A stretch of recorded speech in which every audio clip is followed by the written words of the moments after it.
In the recent Bassmaster Open on Sam Rayburn Lake, Chris Miller got the win using a unique alternative to the jig head minnow. In this video, I'm going to explain this unique bait and how you can use it to put bigger fish in the boat this spring. Let's get into it. While Chris caught the majority of his fish on a jig head minnow like pretty much every other angler in the top 10, he did catch one kicker fish on a soft glide bait. The bait he was throwing was a Berkley Nessie, which is a knockoff of the Grow Designs Flag 170. Now, I haven't actually got my hands on one of the Grow Designs Flag 170s, and I haven't thrown the Nessie, but one bait I have thrown that's very similar is this Raid Osakana Slide 170. The thing I really like about all of these soft glide bait style baits is that they're basically the same profile as a very popular mid-strolling bait, which is the depth 7-inch Sakamata shad. A lot of guys are putting the Sakamata shad in the 7-inch size on a jig head and fishing it because it has more drawing power than your standard jig head minnow that might be 3 to 4 inches long. This bait, though, is really not that big, and even if the fish are feeding just on big threadfin shad, smaller gizzard shad, crappie, or bluegill, they'll eat this bait. And it's the same size as all of these soft glide baits that I'm talking about, the Nessie, the Flag 170, and this Osakana Slide 170. The thing about these softer glide baits, though, is they have a very different action. Instead of being a bait that rolls side to side like you would get from a minnow, they swim, and they're going to work erratically side to side with a darting motion.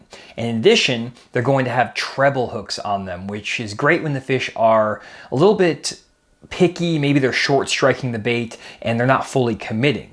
With this Osakana Slide, it's actually a floating bait, but what I'll do is take this hook harness, I will put it into the bait like this, and you actually have a line through design here, so you put your line through the nose, tie it to this treble hook, and then you have this double stinger system. And I wrap lead wire around the front stinger hook and this back stinger hook to get this bait to sink very slowly. This bait actually was weighted for when I was fishing in the fall, and I don't have any fish catches recently on this bait just because the water temp's been so cold in northwest Arkansas and the fish are really deep. But when the fish are in less than 20 feet of water, especially less than 10 foot of water, these bigger kind of soft glide baits are perfect because you can sink them at half a foot, maybe a foot per second, depending on the weighting you have, and get them in front of those fish that you would target with a standard jig head minnow.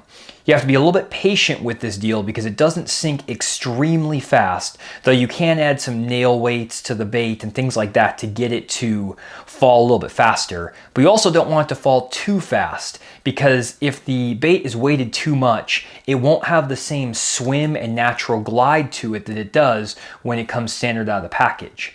I find that you can overweight these baits, and I haven't messed around with them enough to get a great idea of the exact weighting. This is what I found works for me so far. I basically just wrap the entire shank of that first treble with lead wire, this right here, all the way down the shank, and then a little bit more on that back stinger hook. I don't know exactly how much lead I'm adding here, and I haven't messed around with putting nail weights in this bait yet. I do need to go out and test this because I feel like it's going to be a dynamite presentation, being a soft bait and having the same action as a glide bait. A glide bait's been actually really effective for me in some of my recent trips to a hot water lake I took, where water temperatures are warm and the fish are kind of more in that aggressive pre-spawn mode. And as water temperatures begin to warm back up, these glide baits are going to be, I think, a really good alternative to that jig head minnow. Again, same size as that bigger 7-inch Sakamata shad guys are throwing, and I've been catching them on a 6 and 7-inch Sakamata shad, even on Beaver Lake, where the biggest fish you're catching a lot of days is like a 3-pounder. So you don't need 8 to 10 pounders to catch fish on this size bait. But I have caught a lot of 3 and 4 pounders recently on this harder glide bait. The thing about these hard glide baits is the fish don't commit to them as easily as I feel like a soft plastic bait like a minnow. But a lot of times these fish, I feel like, kind of get conditioned to the motion of the minnow. But these glide baits have a different movement, a different presence in the water, and they draw fish from further distances. So I think that it's going to be a great tool if you want to get a kicker fish in the boat. Both these baits have treble hooks again, so if the fish short strike, you're going to get them in the boat. With that Sakamata shad, if they hit the back of the tail or whatever, normally your jig head comes out about the middle of that bait if you have a 5 or 7 knot hook. And if they hit the back half of that bait, you're pretty much not going to get the fish to bite. But with these soft glides or the hard glides with those treble hooks, you can get them to commit. It's kind of similar to almost like a jerk bait, but has a bigger presence and will draw those fish from further distances. And I feel like with forward-facing sonar, that can be very effective, as you saw in my recent video where I was catching them on this Clutch Eco. Now, the Clutch Eco is pretty interesting in the glide bait category just because of the size as well. It's not super big. It's not a big 8 to 10 inch glide bait, and it has a really nice swimming action if you make a few modifications to it. So again, this is the Clutch Eco glide bait. This one has been modified and has caught a bunch of fish for me already, and this is a stock bait. So a couple things you'll notice with this is, first, I've upgraded the stock treble hooks on my modified version. I've gone to a size 1 round bend Gamakatsu on the front hook hanger, and then a size 2 EWG from Gamakatsu on the back hook hanger. I like to upgrade these stock treble hooks a tiny bit to help weight that bait down a little bit more and increase my hookup ratio. I have heard that increasing the size of the hooks on glide baits can reduce the number of bites you get, though I have caught plenty of fish with this setup, so I haven't found that it bothers the fish too much. Though if they are short striking it a bunch, maybe going to these smaller stock hooks might not be a bad idea, and just keeping the stock hooks on there. Next, I'm going to wrap some lead wire around these hook shanks. I'll link some lead wire in the description of this video along with all these baits. I like to put a little bit of extra lead wire on the front hook hanger compared to the back hook hanger, just to make sure that bait isn't falling tail first. And I put just enough lead wire to make sure that bait sinks at about a foot per second. I don't want it sinking at 2 feet per second because I think it kills the action and the fish don't commit to it super well. And I'll also sometimes remove some lead wire if I'm fishing pretty shallow, 6 to 10 foot of water, so it only falls at half a foot a second.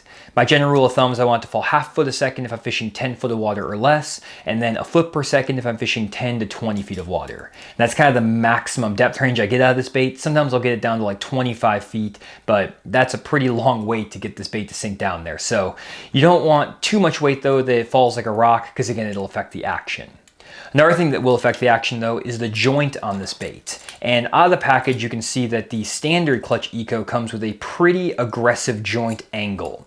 It gives this bait a lot of nice chopping motion, but I find that it sometimes overwhelms the fish when they're following it on forward facing. And so I like to actually reduce the angle of that joint so that it swims a little bit more subtly and it doesn't chop as aggressively as the stock version. So if we take a look at the modified version, that joint angle is a lot less than the standard bait. I'm gonna show you how you can actually modify this. And I kind of try to go with the angle you see here. Basically, it's not going to be too low of an angle that the bait can't swing freely or move freely, but it's not at like a perpendicular angle to the bait. So what you're gonna do to adjust this is actually pull the pin on this glide bait. So there's a pin right at the top of the back section of that bait, and you're just gonna take a pair of pliers and pull that pin. So I just rip that pin out, and now you have 2 pieces of a bait, just like that. Now you have these different screws that are basically connecting the 2 pieces of the bait.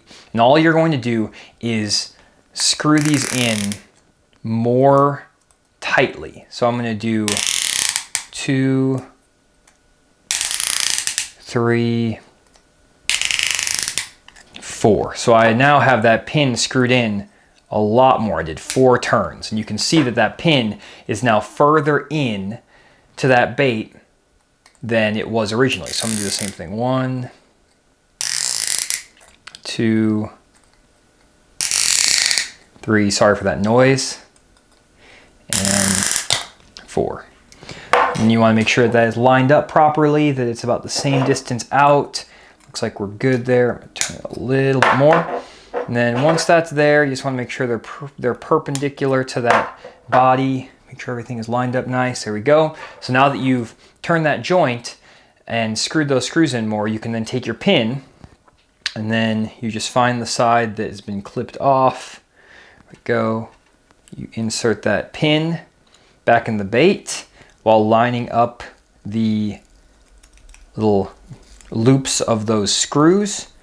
You insert that back in, push it down with a pair of pliers, and there we go. Got that pin back in that joint. And now if we compare the angle of these 2 baits, you can see that they are pretty similar. I would say actually that my modified bait still has a little bit less angle to it, which is not the end of the world. If I just kind of look at these, this maybe has a little bit more angle to it, but a lot less than it did before. It's not perfectly perpendicular. So I could pull that pin potentially and maybe do one more rotation of those screws just to make sure that that bait is fully in line with my modified version on this side, but I think it's pretty close. It should be good to go. And now this bait is going to have a tighter swim to it, and I feel like when these fish are a little bit less aggressive, they don't like as much chop to the bait. And by reducing the angle of that tail, you're going to get a tighter swimming action, something these fish I feel like